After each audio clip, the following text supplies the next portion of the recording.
Hey everybody, this is the Curious Lock Picker, and I wanted to share a video in which I pick a first generation Kryptonite KryptoLok. This lock is really special to me because it is the first disc detainer lock that I've ever picked. This is what the core looks like, and this is what the key looks like. The lock has 6 discs, 5 of which determine its bidding.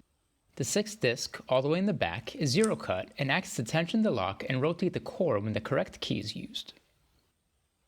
I'm going to be using a heavily modified version of the front tensioning disc detainer pick that are common all over eBay.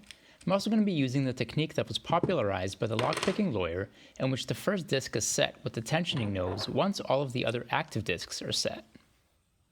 I made 2 major modifications to this tool. First, I thinned out the tensioning nose and cut a large groove down its middle, which allows the tool to clear the passive and free rotating disc in the very front of the core. The second modification was the use of a tip that I patiently ground down from an ejection rod. Alright, let's get this lock open.